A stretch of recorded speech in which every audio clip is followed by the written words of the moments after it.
who actually played Pterosaur as well. He was casting on the show, and he said, "You know, dude, use your bubble voice." And I used, I went, "Dude, but he's a bad guy." And he went, "Yeah. So make him a bad." So I took him. Okay. Make him more sinister. And of course, he can show the voice beneath here is actually worse. And then the fact that he's turned into a bumbling idiot was because they cast me. Hey! Rat Trap, it was one of those ones I took one look at the picture and I went, yeah, I got an idea how he should sound. He's a rat. Where do you find rats? New York. Okay. And then Silver Bowl was the second season. And I was nominated, they went, geez, Doug, you've already got 3. Do you want to audition for some more? And I was like, sure. I was kind of hoping to get quick strike. Because I don't do normal voices. And then they went, you know what? I got a call in. You're doing another voice on Beastie Boys. Really? Which one? I was like, Silver Bowl. And so I went and they went, we just want your normal, just straight you. And I went, what's my voice? I don't know what I sound like. Except when I hear it on the telephone answering machine and like everybody else, I'm like...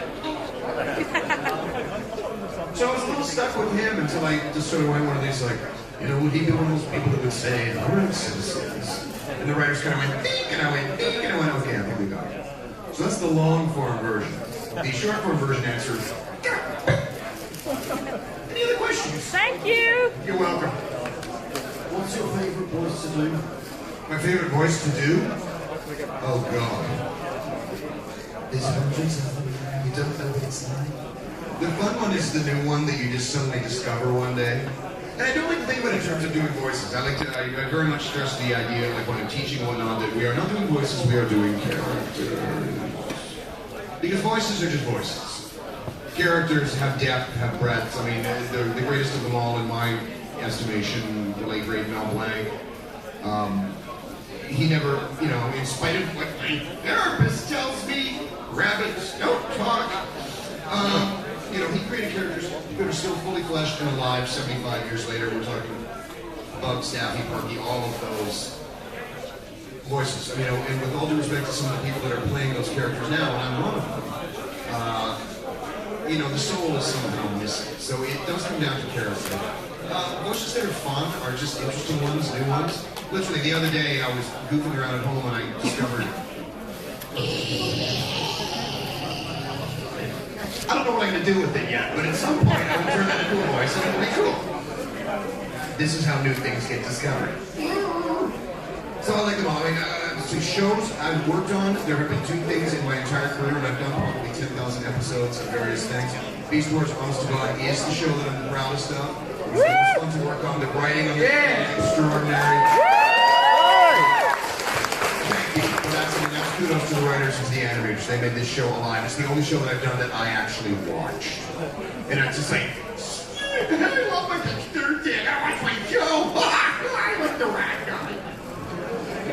And then I'm doing another one now called League of Super Evil, which is actually stupidly fun. And for the 2 people that have seen it, thank you. I also got Kick and a Beat Grumpy Bear, just cuz. And Wolverine was just... You get some fun ones. I did the sequel to Rudolph the Red-Nosed Reindeer, and I got to play Herbie the Elf and Yukon Cornelius. How cool is that? So, I could go on forever. Any other questions? You done Piccolo in Ocean Dub, and what would Piccolo think of Dinobot if they met each other?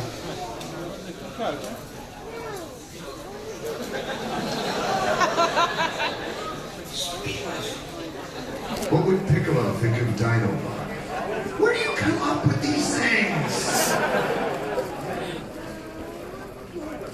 Piccolo would just be walking through the world, singing the cucumber song. I am the cucumber. I am the cucumber. Turn and face me, mammal! You might notice one thing, pal. I'm green. I'm not a freaking mammal. Special beam, get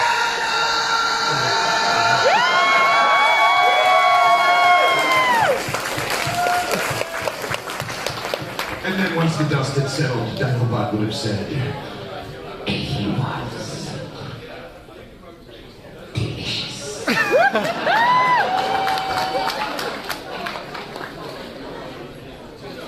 I'm looking for hands. Oh, good.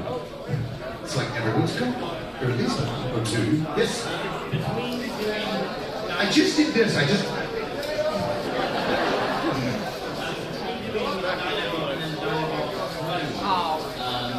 Obviously, the characters quite a lot different from the second one to the third. Did you change anything in the voice? Like, did you just go deeper into it? Not nearly as much as I would have liked to have. I just recently watched some of the Transformers 2 Dinobot stuff, the Clone Wars game.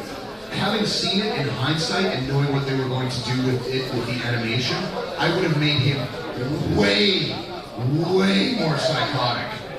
Because they had... Exactly what he was done, but certainly would not bring out the original. And then his head would explode. And called Dinobot. You know Transformers animated, there's a guy called Wasp in there. Did you ever consider trying to reprising your role as a Waspinator in the animated one? I would love to have if they had written it down. That show is done in Los Angeles. I work in Vancouver. Different country, different rules. I found it in Tom King. He was a brilliant voice actor. Just keep going. Waspinator do not live in pineapple under the sea.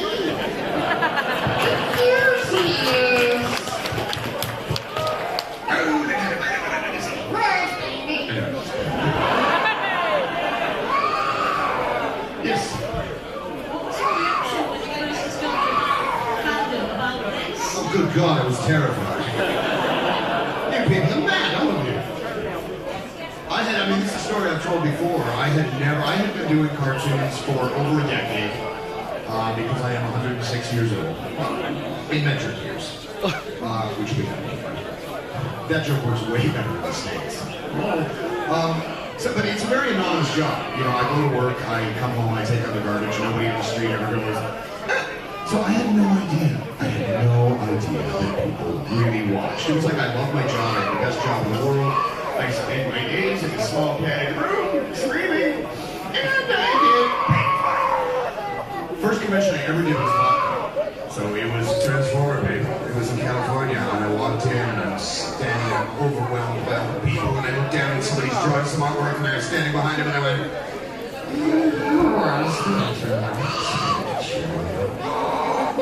you didn't believe this.